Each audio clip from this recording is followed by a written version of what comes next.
Hey guys, Hey, how are you doing today? we're doing great here. Here we are. Yeah, it's a rainy day, but that's okay. Okay. Rain, sunshine. I looked at the weather in Alabama. I think it was 25 degrees this morning, and it was a chilly 75 degrees here, guys. So I just want to let you know. I'm sure they appreciate Yeah, that. we suffer as well too. So, hey, in the first video, we talked about how we came about having our first sailboat, What Dreams May Come, and we just took to that. It was, I tell people, when the broker brought it to me and turned over the helm, and there was no wind on the lake at all, and all of a sudden the wind came up, and it was like the breath of God had filled those sails, and I felt like I've done this before. It just felt so natural, and we loved that little boat. We would go out there every weekend. We kept it at Joe Wheeler Marina, yeah, Little Hunter 27. Yes. Beautiful boat, beautiful blue boat. and met so many great people. And Danita, the marine manager, was Nita just Butler was great. great. And We became good friends with her and a lot of other people there. a funny quick story about that too is the first time we took it out, we're coming in, and people start walking down docks from their boats, and they say, hey, can we catch a line for you? And you say, no, we got it, but they know you don't have it. And it's just, you meet the nicest people on the water, and we've got so many friends back at Joe Wheeler, and we just think about you guys all the time. Wish you were here with us. But we kept the Hunter about a year or so maybe, and then I decided I was going to sell my house and buy Island Packet 350 and liveaboard. And one of the most rewarding parts of that, guys, I hope you can relate to this someday or soon or someday. But anyway, I called my girls and both my daughters, and I said, I want you to come and take anything that you want that's been in our family. I want you to have it. And they did, and it was great that they each got what they wanted. And it is so rewarding to go to their homes today and to see things that belong to my mother and my grandmother and have been in our family for generations. And things that they're actually using. oh yeah, my mother's silver, my grandmother's silver. It's a great feeling to see that.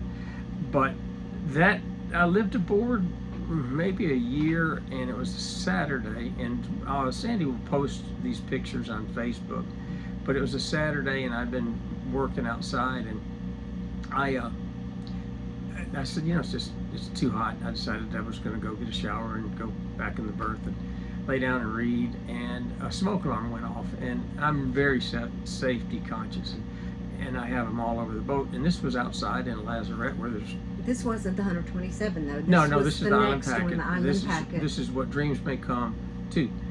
And I didn't see any smoke, and I opened the companionway door, and all of a sudden smoke just went boiling out of the boat. So Sandy wasn't there, and I yelled for help, and of course people came down there. I went down below with a fire extinguisher, couldn't find the flames, came back up. Everyone said, don't go back down, but I did. Of course he did. And I went back down, and I looked behind a cushion, and I saw flames. So I was able to put the fire out. And the fire was started by an inverter that we never used, and it wasn't in a great location, didn't get a lot of circulation air around it. And the fire inspector, insurance inspector, felt like that was the cause of the fire. The good thing about it is I had put the fire out, and then the fire department came and they ruined the boat. No. Yeah, because they decided, they're firemen and they love to play with No, I think they had to do that. They had to spray it down. Yeah, anyway, they sprayed it down, and the next day everything in here was pitted. It didn't matter if it was stainless steel, aluminum, brass, you name it, it was ruined. And the insurance company totaled the boat, and which was a blessing, because I just every time I went down below after that and we tried to get stuff off of it, it just nauseated me. So then we went on the search for another boat. It took a while because there's not a lot of them on the market, and I showed this one to Sandy, and it was up in Gloucester Point, Virginia, And that's the video I uploaded that I shot in November of 2017. And bought that boat, had it transported to Alabama, and that's an interesting story too. I will share that at some other point, but we got this boat to Alabama, and then I retired a year early and moved down to moved to Merritt Island, Florida, and moved the boat down there. And again, that'll be another video, because there's it's not just like you pack up and move the boat. There's a lot involved in it. But we are in the Bahamas, to let you know that we've gotten it that far, and we hopefully will go a lot further. And Sandy's been a real trooper about it. We're living in a small space. Yeah, we're living in a small space. Yes.